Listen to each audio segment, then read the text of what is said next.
Tout d'abord, l'ail, famille des Liliacées. Ensuite, le frésia, famille des Iridacées, qu'on appelle également le muguet du Cap.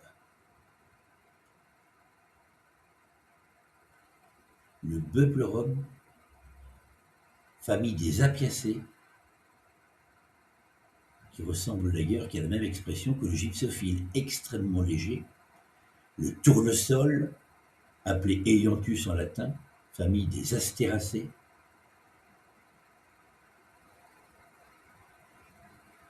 Le pied d'alouette, connu sous le nom de Delphinium, famille des Renonculacées.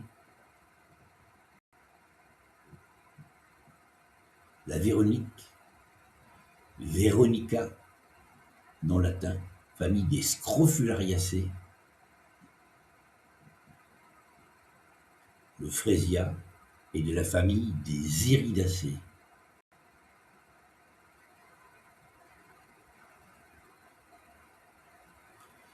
Molluscelle ou Molluscella en latin, famille des Lamiacées. Particularité d'ailleurs des Lamiacées, elles ont toutes les tiges carrées.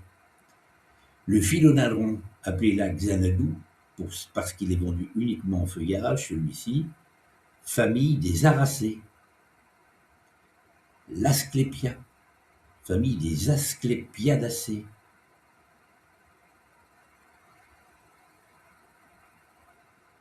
La Renoncule, famille des Renonculacées, très grande famille.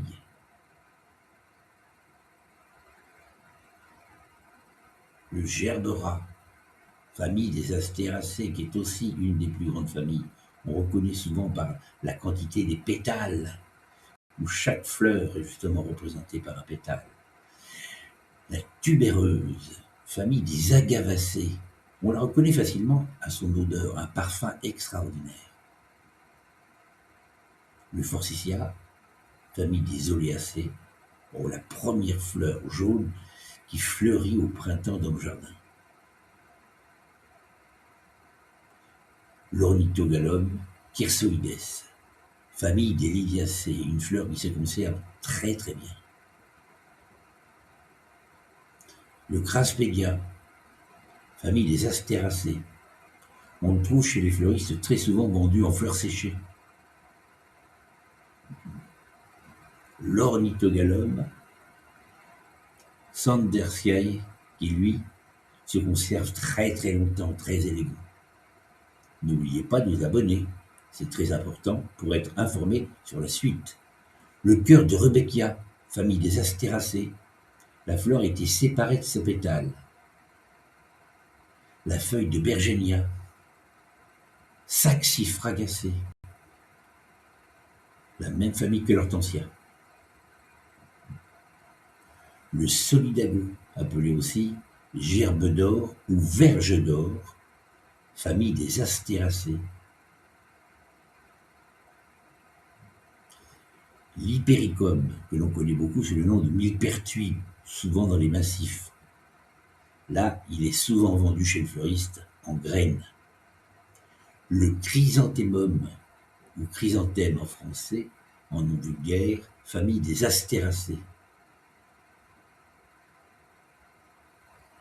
Tulipe, Tulipa en latin, famille des Liliacées. L'anémone, famille des Renonculacées. Et oui, l'anémone est une renoncule quelque part.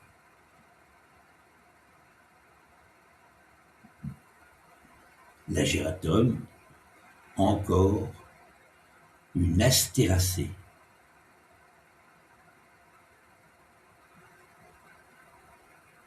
L'amarante, famille des Amarantacées, très grande famille également.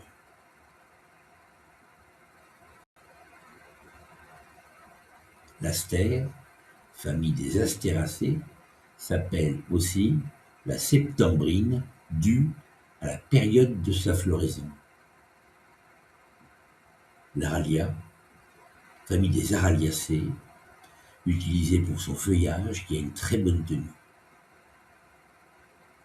Le Sedum, famille des Crassulacées, Très bonne tenue également en fleurs coupées dans tous les travaux floraux.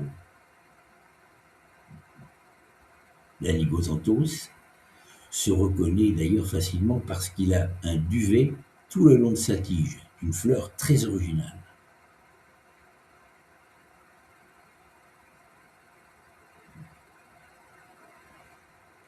Hosta, famille des Liliacées, connue pour son feuillage. L'Hortensia, Hydrangea en latin, famille des Saxifragacées. L'amarante, Amaranthus conatus, famille des Amarantacées.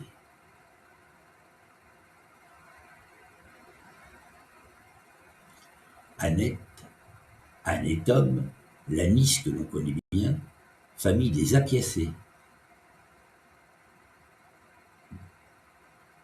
Dahlia, famille des Astéracées. Ici, c'est le dahlia pompon, appelé aussi pomponnette. Le glaïeul, famille des Iridacées.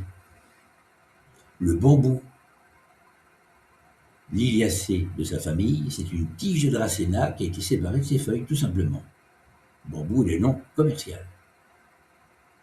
Narcisse, que l'on confond souvent avec la jonquille, famille des Liliacées.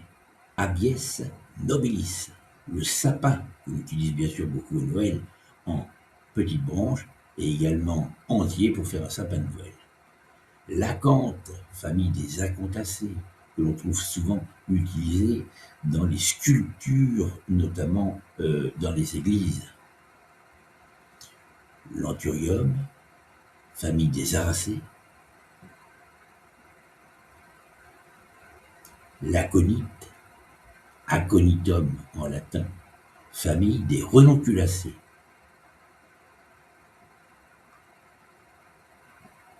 L'Anthurium cristallinum, famille des aracées.